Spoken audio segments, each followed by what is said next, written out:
Assalamualaikum warahmatullahi wabarakatuh. Salam sejahtera bagi kita semua. Perkenalkan, nama saya Prihati. Saya adalah dosen dari Institut Teknologi dan Bisnis Semarang, Prodi Sistem dan Teknologi Informasi.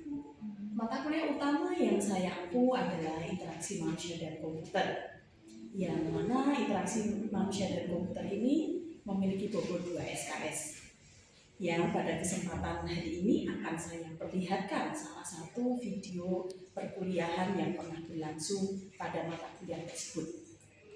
Capaian pembelajaran pada mata kuliah ini secara garis besar yaitu yang pertama, mampu menguasai konsep dasar terkait bidang komputer secara umum yang meliputi prinsip desain antarmuka pengguna dan evaluasi antarmuka pengguna. Yang kedua, mampu menerapkan pemikiran logis, kritis, sistematis, dan inovatif dalam konteks pengembangan atau implementasi ilmu pengetahuan dan teknologi terkait desain antarmuka, dan dapat melakukan evaluasi antarmuka secara objektif berdasarkan perspektif pengguna. Ada beberapa CPNK yang dibebankan pada mata kuliah ini. Yang pertama yaitu mahasiswa mampu mendeskripsikan konsep dasar desain sistem yang berpusatkan kepada pengguna. Yang kedua, mahasiswa mampu menjelaskan aspek-aspek manusia yang berkaitan erat dengan terjadinya interaksi dengan komputer. Kemudian yang ketiga, mahasiswa mampu mendeskripsikan model interaksi manusia dengan sistem interaktif. Yang keempat, mahasiswa mampu mendeskripsikan tahap evaluasi sistem informasi. Dan yang kelima, mahasiswa mampu mendeskripsikan prinsip perancangan user interface yang sesuai dengan kebutuhan pengguna. Bahan kajian pada mata kuliah ini yaitu konsep user-centered design, aspek-aspek manusia yang berkaitan dengan sistem komputer, aspek-aspek komputer yang berkaitan dengan manusia, model interaksi antara manusia dengan komputer, pengumpulan dan analisis data, aspek-aspek pertimbangan dalam desain user interface, model-model user interface, pencegahan kesalahan pengguna, ergonomik, prinsip usability, serta evaluasi sistem informasi. Beberapa buku yang saya gunakan salah satunya adalah buku ajar yang saya tulis sendiri dan juga menggunakan beberapa referensi dari buku baik nasional maupun internasional. Alur mata kuliah IMK atau interaksi manusia dan komputer yaitu mata kuliah ini dirancang untuk membekali mahasiswa dengan pemahaman mendalam mengenai bagaimana manusia berinteraksi dengan sistem komputer serta bagaimana merancang antarmuka dan pengalaman pengguna yang efektif, efisien, dan menyenangkan. Pembelajaran dimulai dengan konsep dasar IMK, di mana mahasiswa diajak memahami pentingnya interaksi antara manusia sebagai pengguna dan komputer sebagai sistem. Setelah itu, mahasiswa akan mempelajari user interface atau UI yang mencakup elemen-elemen visual seperti tombol, icon, layout, dan warna. Mahasiswa diajarkan prinsip-prinsip desain grafis, konsistensi tampilan, hingga pentingnya respon antarmuka yang ada pada komputer terhadap input yang dilakukan oleh pengguna. Kemudian dilanjutkan dengan user experience atau UX yang lebih menekankan pada keseluruhan persepsi dan perasaan pengguna saat menggunakan suatu sistem. Selanjutnya, mahasiswa akan dikenalkan pada pendekatan desain yang berpusat kepada pengguna atau user-centered design yang menempatkan pengguna sebagai fokus utama dalam proses perancangan. Alur pembelajaran kemudian berlanjut pada topik usability, yaitu bagaimana mengukur dan mengevaluasi seberapa efektif dan efisien suatu sistem yang sudah digunakan. Mahasiswa belajar untuk mengenali indikator usability, melakukan pengujian sederhana, dan memberikan rekomendasi perbaikan terhadap suatu sistem yang dievaluasi. Dan yang terakhir, mahasiswa akan belajar konteks desain web dan software kolaboratif seperti grup web. sehingga mahasiswa dapat melihat aplikasi nyata dari konsep yang sudah dipelajari sebelumnya. Alur pembelajaran disusun secara terstruktur dari konsep dasar hingga praktik dan dilengkapi dengan studi kasus, latihan analisis, serta proyek mini desain user interface user experience agar mahasiswa tidak hanya memahami teori tetapi juga mampu menerapkan setiap ilmu yang diperoleh secara langsung. Pada video yang akan saya tampilkan berikutnya merupakan perkuliahan pada pertemuan ke-12, yang mana pada pertemuan tersebut dibahas tentang prinsip usability yang diungkapkan oleh seorang ahli, Jacob Nielsen. Selamat menyaksikan.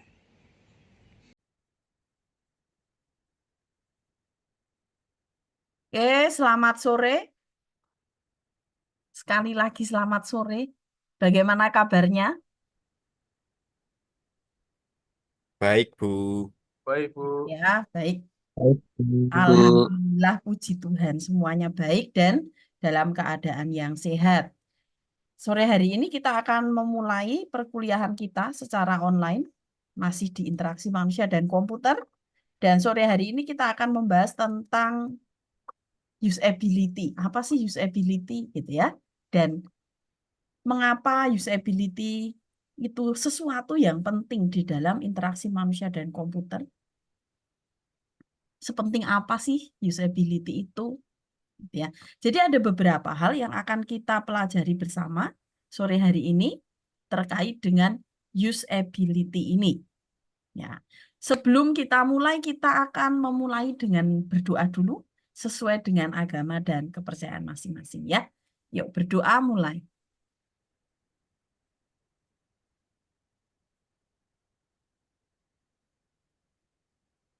Cukup?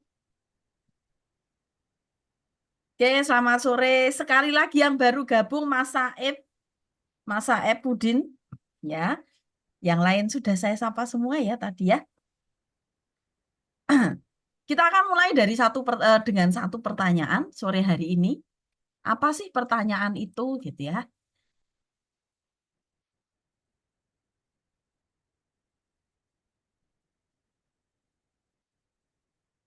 Apakah sudah bisa Anda lihat di layar masing-masing apa yang saya tampilkan? Sudah, Bu. Sudah terlihat ya? Kita akan mulai dari satu pertanyaan ini. Apakah semua sistem informasi berhasil diterapkan? Artinya berhasil itu ya sesuai dengan tujuannya, bisa digunakan dengan baik, benar-benar membantu pengguna untuk menyelesaikan segala tugas sesuai dengan desain awal dari sistem informasi tersebut dibuat. Apakah semua sistem itu berhasil? Kalau menurut Anda bagaimana? Siapa yang mau memberikan pendapat?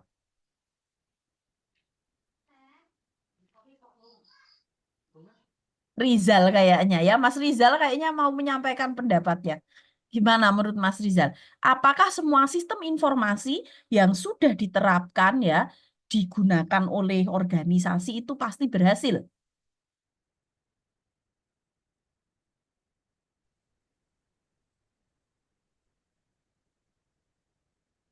Fifty 50-50 lah. 50-50. Ya, Ya, semuanya itu 50-50. berhasil. Ya, menurut Mas Rizal 50-50, 50% berhasil, 50% enggak gitu ya.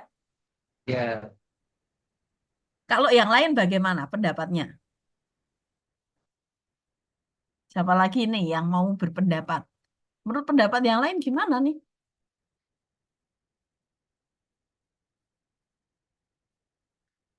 Coba Mas Bima. Menurut Mas Bima gimana? Kalau menurut saya sama seperti Rizal, Bu. Apanya yang sama? 50-50. Soalnya ada beberapa sistem yang bisa diterapkan, ada juga yang nggak bisa diterapkan gitu, Bu. Oke ya. Jadi eh, memang gitu ya, kadangkala gitu. Kita tuh beranggapan sistem itu yang penting sudah selesai. Sudah selesai, sudah bagus bisa digunakan gitu ya. Dan kemudian diterapkan di dalam suatu organisasi. Dan tidak banyak yang tidak sedikit yang beranggapan bahwa pastilah sistem itu kalau sudah diterapkan ya pasti akan berhasil gitu ya, pasti akan membantu user dan lain sebagainya. Namun apakah hal tersebut benar? Gitu ya. Ada suatu penelitian yang menyatakan bahwa cukup banyak sistem yang mengalami kegagalan ketika diterapkan. Ya, berapa banyak yang mengalami kegagalan itu? Cukup banyak sistem yang kurang berhasil. Ya, 35%. Nah, kok bisa mengalami kegagalan? Kenapa gitu kan? Mengapa kok sistem bisa mengalami kegagalan? Sebelum ke sana, coba ini dulu. Terus gimana dong supaya kita ini bisa mengetahui suatu sistem informasi yang digunakan atau diterapkan di suatu organisasi itu berhasil atau tidak? Standarnya apa suatu sistem itu bisa dikatakan berhasil atau tidak berhasil? Kriterianya sistem yang berhasil itu yang bagaimana? Yang tidak berhasil itu yang bagaimana? Yo, silakan berikan pendapat Anda. Sistem yang berhasil itu yang seperti apa sih? Sistem yang mudah dipahami, Bu. Sistem yang mudah dipahami oleh penggunanya. Oke, pendapat yang lain apa lagi? Sistem yang efektif digunakan. Sistem yang efektif ketika digunakan. Oh, tadinya kalau pakai manual misalnya ya, pakai sistem manual butuh menyelesaikan pekerjaan dalam waktu 5 jam misalnya. Dengan adanya sistem informasi menjadi lebih cepat, misalnya menjadi berapa?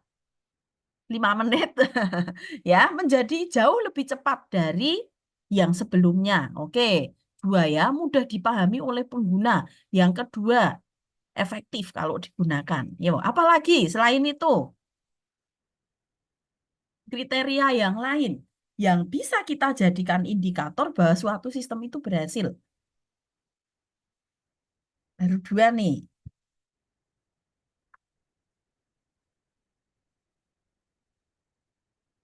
Yo, silakan berpendapat. Dapat bekerja dengan baik. Dapat bekerja dengan baik. Contohnya bagaimana dapat bekerja dengan baik?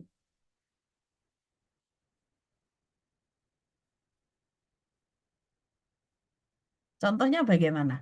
Sistem yang dapat bekerja dengan baik itu yang bagaimana?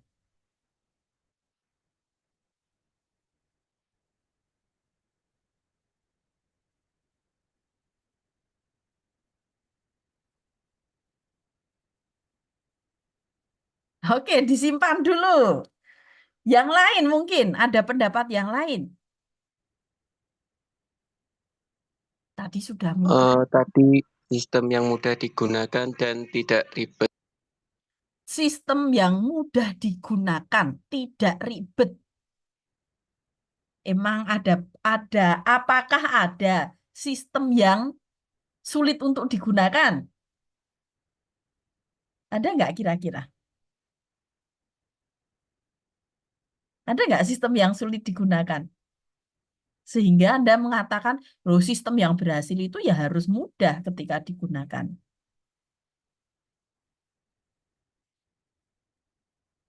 Ada nggak yang pernah menemukan sistem yang kok susah ya atau sulit digunakan ya?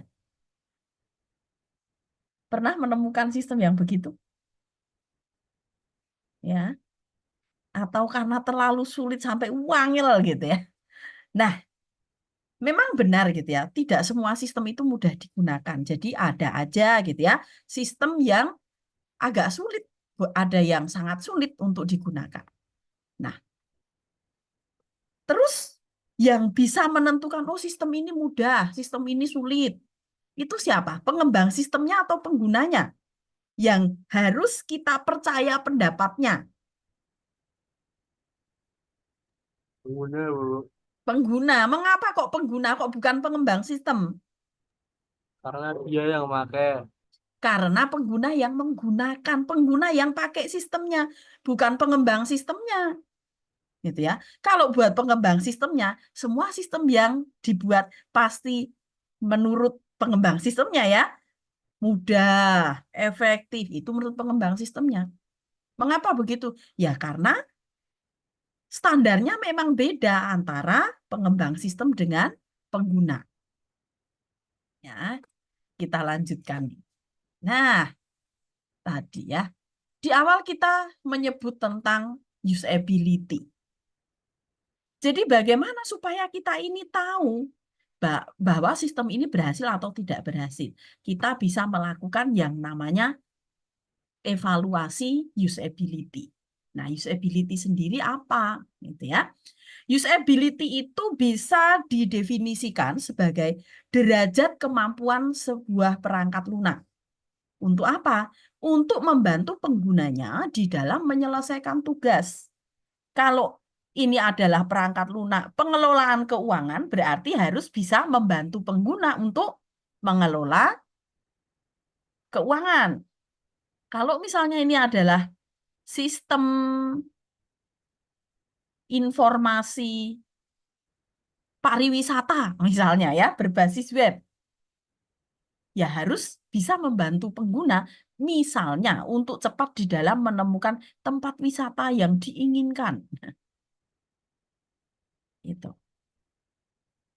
Nah, suatu atau disebutkan juga bahwa definisi dari usability itu adalah seberapa sih tingkat suatu produk itu bisa digunakan.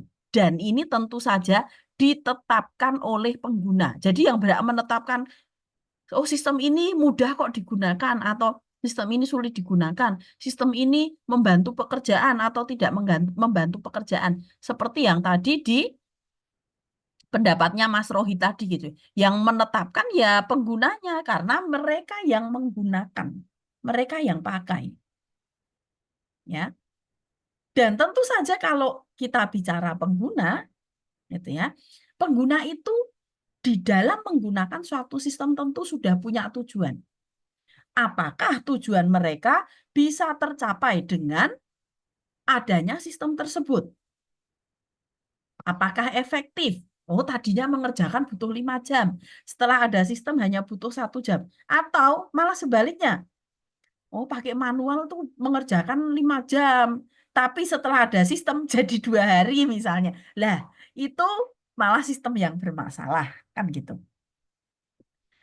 Dan beberapa hal tersebut yang tadi kita bahas ya, misalnya kemudahannya bagaimana, kemudian apakah efektif sistem tersebut, apakah cukup membantu pengguna di dalam menyelesaikan tugasnya.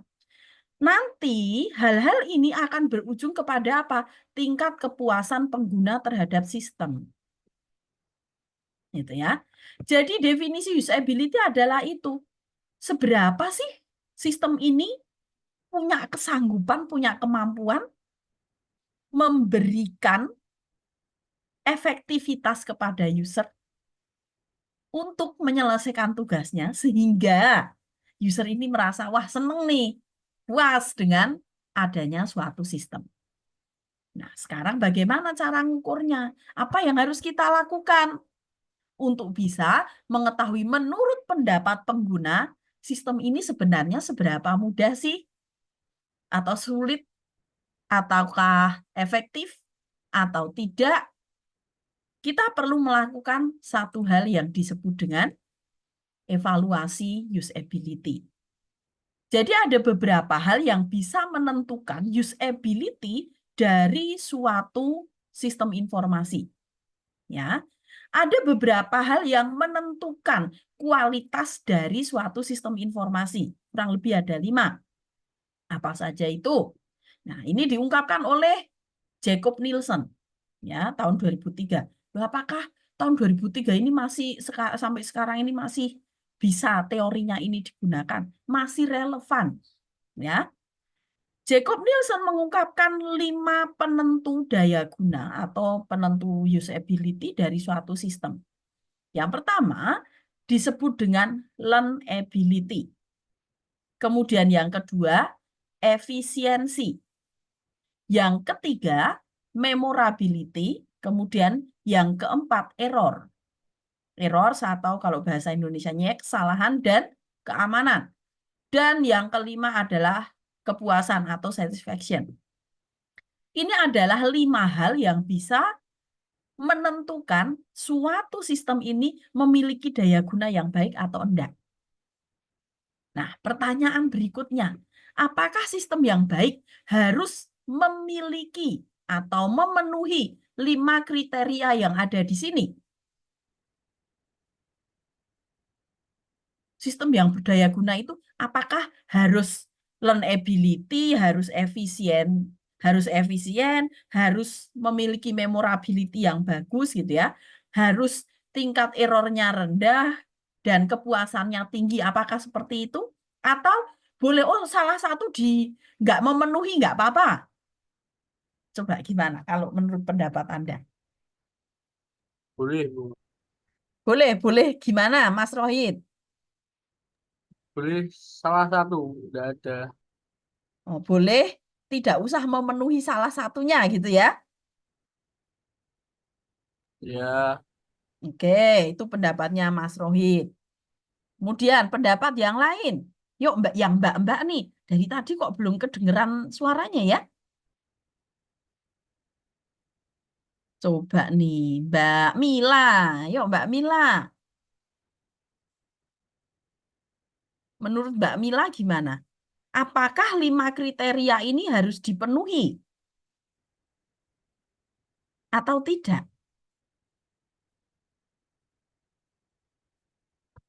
Gimana pendapatnya Mbak Mila nih?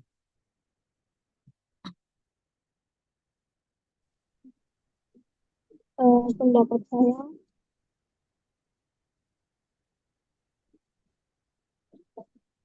kalau menurut saya harus dipenuhi sih, Bu. Oke, kalau menurut Mbak Mila harus dipenuhi semua 5 kriteria ini. Oke. Nah, ada 5 kriteria yang diungkapkan oleh Jacob Nielsen ini terkait dengan penentu daya guna suatu sistem informasi. Dari yang pertama dulu, learnability. Menurut Anda, kira-kira learnability ini kriteria yang bagaimana ya? Suatu sistem ini harus memiliki learnability yang baik.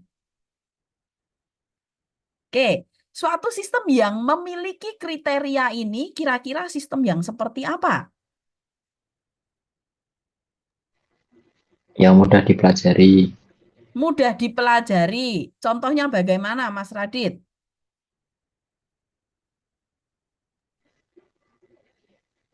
Eh, Mungkin kayak familiar dengan hal-hal yang lainnya gitu, Bu. Familiar dengan hal-hal yang lainnya. Oke, ya. Jadi pengguna ini gitu ya, gampang untuk belajar gitu ya, nggak terlalu harus sampai pusing gitu, bisa mempelajari sistemnya atau oke ya. Ya, benar. Yang pertama adalah learnability. Learnability itu tingkat kemudahan dari suatu sistem. Mudah nggak sih sistem ini untuk dipelajari oleh pengguna? Sistem yang mudah dipelajari itu tidak akan memberikan beban yang terlalu berat kepada pengguna. Ya. Oke, kemudian yang kedua, efisiensi. Coba, efisiensi ini yang bagaimana ini? Kriteria efisiensi. Sistem yang efisien itu yang bagaimana sih?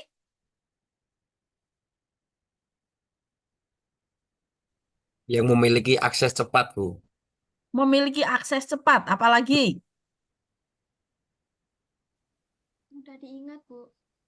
gimana? Mudah diingat. Mudah diingat. Ada pendapat yang lain?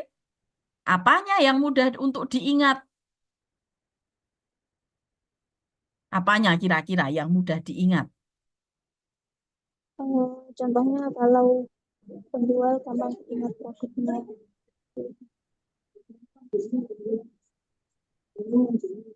Oke, ada lagi Mbak Mila?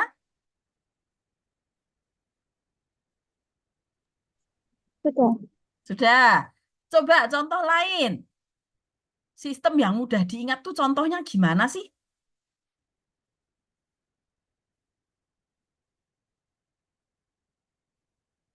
Oke, salah satu contohnya adalah pengguna itu mudah mengingat langkah-langkah atau ini ya, misalnya nih, saya adalah seorang kasir minimarket yang mana setiap hari harus membuat laporan penjualan harian yang harus di-print misalnya.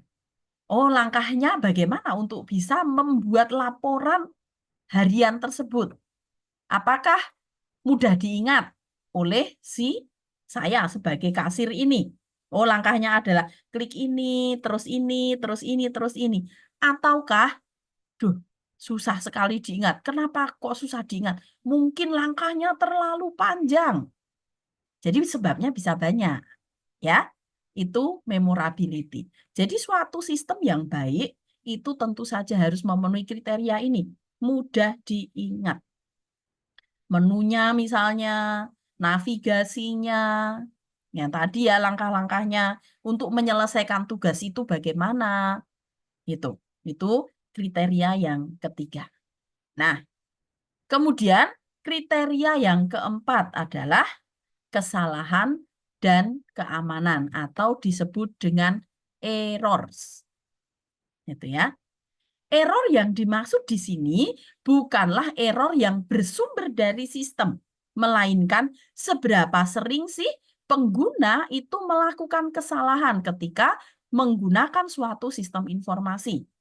4 hal yang tadi sudah kita bahas, learnability, efisiensi, memorability, kemudian error. Keempat-empatnya ini pada akhirnya berefek kepada tingkat kepuasan pengguna. Ya. Tentang bagaimana langkah-langkah yang harus dilakukan di dalam melakukan evaluasi usability, mungkin akan kita lanjutkan pada pertemuan berikutnya. Ya. Jadi untuk hari ini, sebelum kita tutup, apakah akan ada pertanyaan nih dari Anda semua yang hadir pada sore hari ini tentang kriteria usability dari Jacob Nielsen ini? Nah, kalau gitu ya saya anggap Anda paham tentang 5 kriteria usability yang diungkapkan oleh Jacob Nielsen. Apakah hanya ini cara untuk mencari tahu? Hanya 5 kriteria ini supaya kita tahu sistem yang kita buat ini berdaya guna, baik atau tidak. Tidak ya, tidak hanya ini. Ada beberapa ahli yang lain yang mengungkapkan tentang usability juga gitu ya. Jadi ternyata pekerjaan kita sebagai orang-orang yang berkecimpung di bidang sistem informasi, pekerjaan Anda kelak gitu ya, itu panjang. Nggak cukup berhenti di udah, yang penting sudah selesai. Saya berikan kepada pengguna ya sudah selesai. Nggak seperti itu. Gitu ya. Benar ini tidak ada pertanyaan? Enggak. Oke. Kalau sudah tidak ada pertanyaan, berarti kita akan ketemu lagi minggu depan melanjutkan materi yang hari ini ya. Sampai ketemu lagi dan kita akhiri dengan berdoa sebelum Anda bisa meninggalkan Zoom-nya. Ya. Yuk berdoa mulai.